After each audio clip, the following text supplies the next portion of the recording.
Olá, seja muito bem-vindo e muito bem-vindo a esse nosso encontro virtual. Que bom que também aqui, através dessa plataforma, nós podemos compartilhar e ouvir a palavra do nosso Senhor. Que Deus abençoe profundamente a sua vida. No dia 15 de maio, agora fez um ano que nos despedimos da nossa filha caçula, a nossa Lara.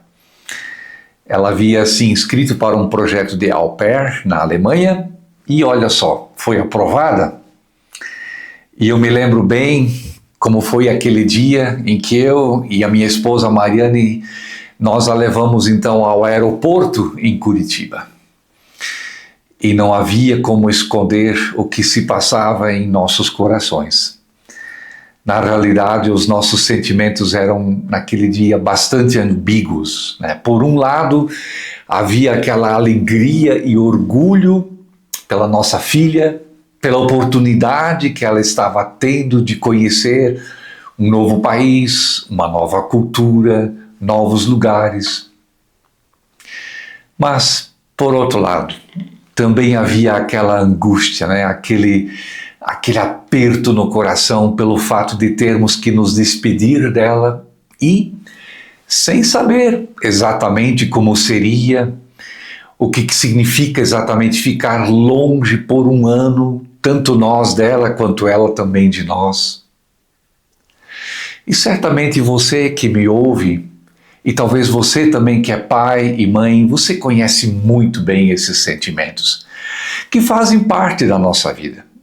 São sentimentos que nos vêm quando a gente precisa se despedir de pessoas que nos são queridas. Lembrando da despedida da nossa filha, talvez eu consiga compreender melhor o que aconteceu com homens da Galileia. A Bíblia fala a respeito deles e eles são chamados na Bíblia de discípulos, ou seja, eles passaram os últimos 3 anos no seguimento a um homem chamado Jesus Cristo. Jesus os havia cativado, fascinado a cada um com o seu chamado. Venham a mim e sigam-me, dizia Jesus. E o seu convite era irresistível. Os discípulos, esses homens, eles deixaram tudo para trás a fim de seguir a Jesus. A profissão, familiares, o conforto de suas casas. E mesmo assim, jamais se arrependeram da decisão de viver em comunhão com Jesus e também uns com os outros. Pelo contrário, a partir desse seu seguimento a Jesus, a vida de cada um deles ganhou um novo sentido. Jesus trouxe uma nova perspectiva para as suas vidas, que até então haviam sido vividas de uma forma bastante ordinária, bastante comum. Porém, agora chegava um momento de despedida na vida dos discípulos e também de seu mestre Jesus Cristo. Aproximavam-se os dias em que Jesus seria preso, julgado, condenado à morte de cruz, seria sepultado, mas ao 3º dia ressuscitaria. E tudo isso nós temos atrás de nós, nós comemoramos isso nos domingos que nos antecederam. E agora Jesus voltaria para junto de seu Pai. Porém, não ficaria para sempre longe dos seus discípulos. Ele lhes promete sua presença através do Espírito Santo e ele estaria presente na vida de cada um deles até o dia em que todos estariam definitivamente reunidos com Jesus em seu reino. Eu consigo imaginar os sentimentos dos discípulos de Jesus diante desse discurso, dessa fala de despedida de Jesus. Imagino que também experimentaram um aperto no coração. Imagino que em seus corações brotaram uma série de perguntas, de dúvidas, em relação às incertezas que o futuro agora lhes apresentava. Eles continuariam a viver em um mundo que lhes era hostil. Quantas e quantas vezes eles experimentaram na própria pele a dor, a intolerância, o desamor, situações de desumanização do ser humano. Viram muito sofrimento, muita doença e enfermidade. Pessoas que perderam completamente o chão de debaixo de seus pés e que estavam desorientadas e aflitas. Na época em que viveram, o sistema de cobrança de impostos, por exemplo, era opressor. Fazia com que, na prática, uma grande maioria de pessoas acabasse na pobreza. A constante presença de militares estrangeiros lhes roubava a autonomia e a dignidade de viverem como um povo. E por todos os poros do tecido social transpirava esse anseio por liberdade. E por isso, de fato, não é de se admirar quando então, nessa fala de despedida de Jesus, os discípulos eles se mostram inquietos e eles fazem perguntas a Jesus. Um deles, o Tomé, pergunta bem sinceramente e diz: Senhor, para onde tu vais? Não sabemos para onde vais e nós não fazemos nem ideia do caminho. No entanto, Jesus é simplesmente incrível. Ele que os havia chamado e vocacionado ao discipulado e que durante aproximadamente 3 anos caminhou perto de cada um deles, sempre se mostrou comprometido com os seus discípulos. E não era agora que ele haveria de simplesmente abandoná-los. E por isso Jesus se antecipa. Não deixa os seus discípulos no vazio, mas ele os prepara. Ele os encoraja. Ele os fortalece com palavras que não são palavras vazias. Eu quero ler e eu quero que você acompanhe comigo a leitura do Evangelho de João, capítulo 14. A perícope toda é do versículo 23 ao 27, mas eu quero ler o versículo central, que é o último versículo, o versículo 27, onde Jesus, então, ele diz aos seus discípulos: deixo-lhes a paz. A minha paz eu dou a vocês. Não a dou como o mundo a dá, e por isso não se perturbe o seu coração e nem tenham medo. Jesus previu o que haveria de acontecer com os seus discípulos no dia em que ele fosse chamado de volta para junto de seu Pai Celeste. Provavelmente seus discípulos entrariam em pânico. Talvez porque simplesmente não levaram a sério os avisos anteriores que Jesus já vinha dando. E talvez esse é o maior pavor que acompanha a existência de pessoas que veem em Jesus o sentido da vida, mas também o sentido da morte. O que seria se agora Jesus não estivesse mais presente? Talvez isso é pior do que qualquer tragédia humanitária. Porque justamente essa vinculação tão estreita, tão íntima, esse relacionamento tão pessoal que caracterizava o relacionamento dos discípulos de Jesus e que caracteriza também a nós, na nossa caminhada de fé. Essa angústia gerada pela sua ausência, Jesus queria evitar, e por isso ele se antecipa. Por isso Jesus se despede dos discípulos com essa promessa tão maravilhosa: eu deixo a vocês a minha paz. A minha paz eu a dou a vocês, não a dou como o mundo a dá, e por isso não tenham medo.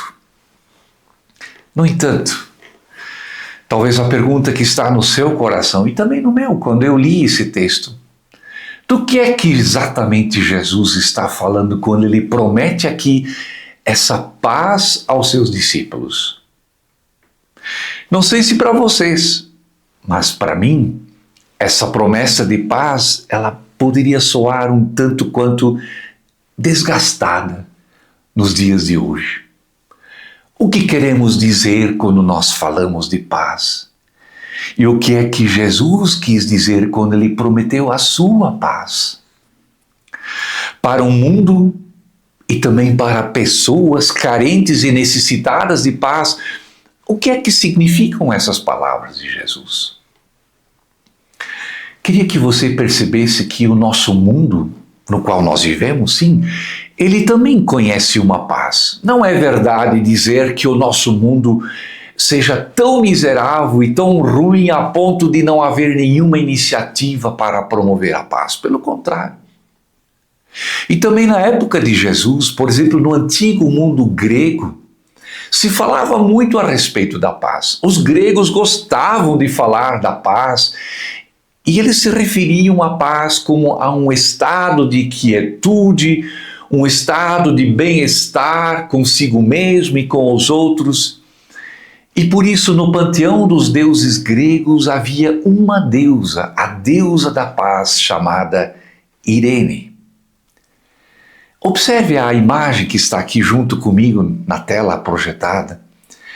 Essa era uma das formas como essa deusa da paz ela era representada no antigo mundo grego. Uma jovem, serena, com expressão calma, vestindo uma túnica branca e esvoaçante, simbolizando a tranquilidade. Ela segura um cetro, às vezes também uma tocha. Ela está cercada de louros, símbolo da paz.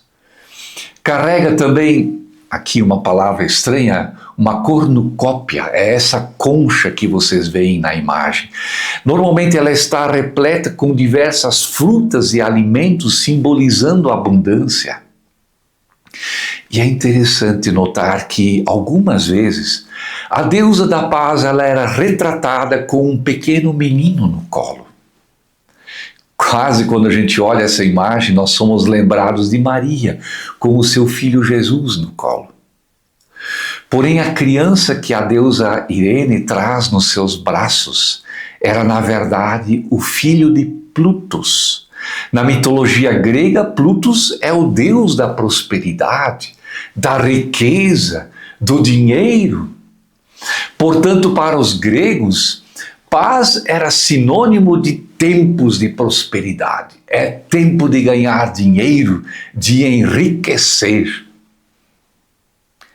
O que é que o nosso mundo hoje quer dizer? Quando a gente ouve tantas vozes que se levantam em favor da paz. Seriam os gritos por paz que nós também ouvimos apenas talvez um desejo de tempos serenos para que a riqueza possa ser acumulada? Paz para ganhar dinheiro? Seria só isso? Que cada um pudesse exercer a sua profissão e correr atrás do dinheiro? Essa é a paz que o nosso mundo pode dar.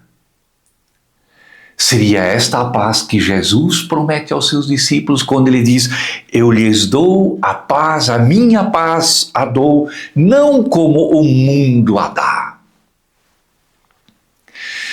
Eu lembro que na Bíblia, e especialmente no Antigo Testamento, o tema da paz, ele era decisivo para distinguir os falsos dos verdadeiros profetas. Por quê?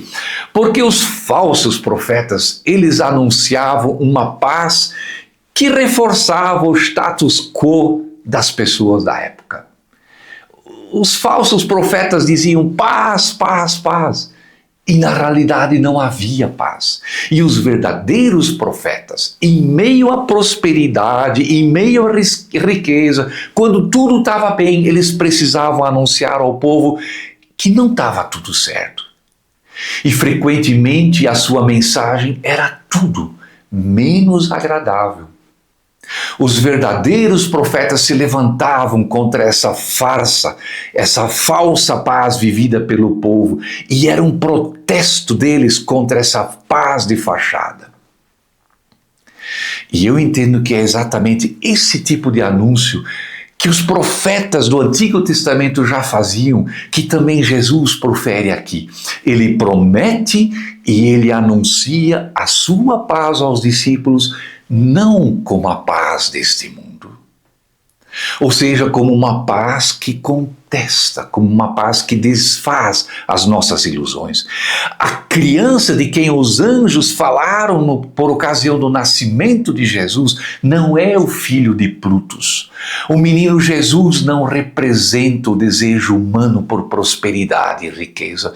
Pelo contrário, o seu nascimento é marcado por humildade, por extrema pobreza. Envolto em faixas e deitado numa manjedoura, em meio a animais de uma estrebaria, ali nasce o príncipe da paz. Em sua cabeça, ao invés de uma coroa de louros, uma coroa de espinhos. Pobreza extrema e angústia são características do príncipe da paz, desde a noite de Natal até a noite da cruz. Portanto, Jesus não está falando da paz que gente famosa, poderosa ou rica gosta de oferecer.